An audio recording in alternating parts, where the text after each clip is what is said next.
Hi guys, welcome to my tutorial video of part 2 where we can see how to do meshing. For doing meshing, what we can do is we will take a DOP import field and import our particles out from the DOP network. And here we select flip fluids and import these three volumes. One is surface and other is velocity. As you can see here also, surface and velocity. Now what we can do is with this surface and velocity we will compress this out like this. Don't forget to just copy this value and paste it right over here. After that, what we can do is we will do our meshing. For meshing there is two options. One option is particle fluid surface and other option is that I created by my own. So let's go one by one. First we can go to particle fluid surface. So I'll just delete this node and take particle fluid surface node from here, this one. There is a first input. We will connect this to our fluid compress node. Now if I try to visualize this, it will look like this,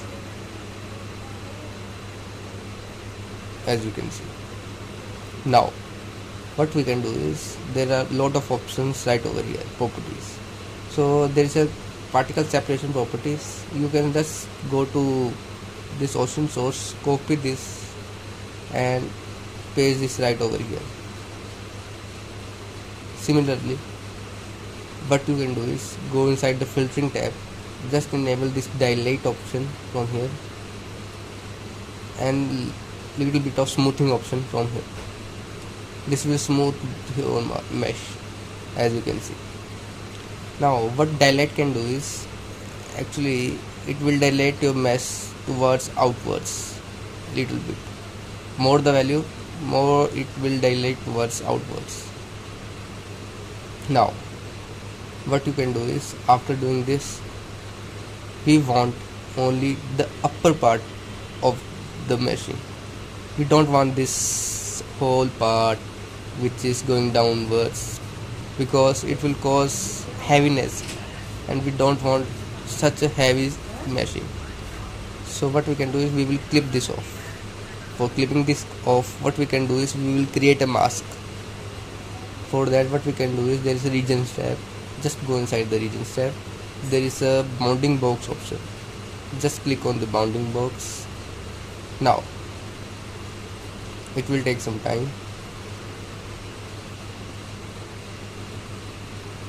Yeah, now this is a bounding box, but what's the size of this bounding box? It's 50 by 50 by 50, but it's not our actual size. If we go back in the ocean source, we create our container and this size is 20 by 20 by 20. So just copy this size and paste it right over here.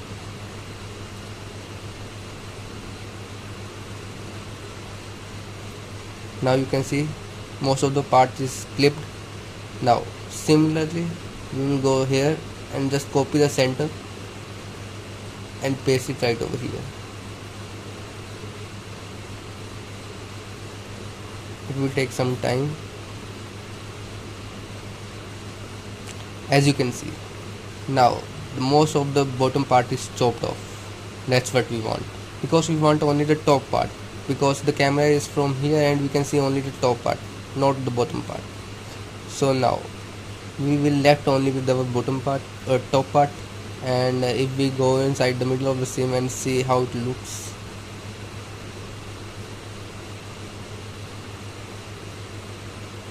it will look something like this. If I go furthermore,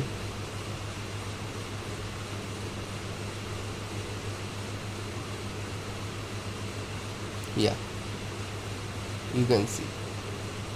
Now this is okay, this particle fluid surface node is okay, but sometimes in the particle fluid surface node what's happen is the mesh is flickering. There is a flickering issue in the mesh. The mesh is flickering continuously. So for it's due to, if I go inside the DOP network and here and here. It will take some time to load. Wait. Yeah, if I go here, there is continuously seeding of particles, means there are continuously, if there is gap, there is continuously seeding of particles from into that gap. So for that purpose, for that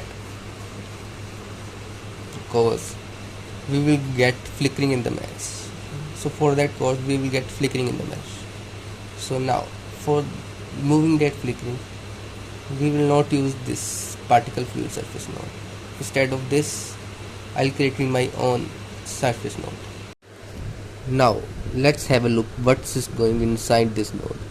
So here is the input node. This input is connected to this particles input that we are coming from the first input, and if I go inside this, we will convert this particle input to VDB from particles, as you can see, and we will give the voxel size according to our needs, and similarly particle radius as well.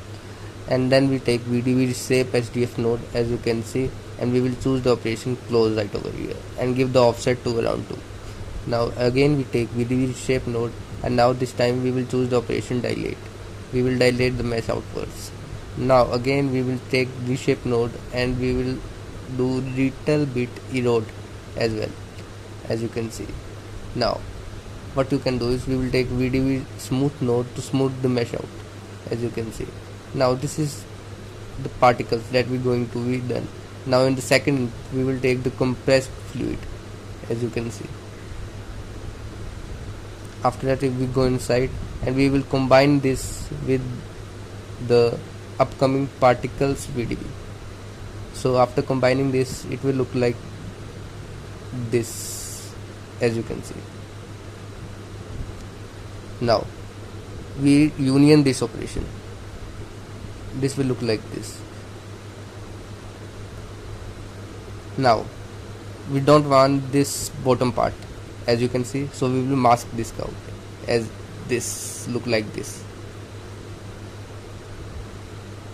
So for masking, I told you before, if I go to this particle node, we will do something stuff like this, but now we will do that same stuff inside our own node. So what we can do is, if I go inside this node, we will take a box of same size as of our ocean source container.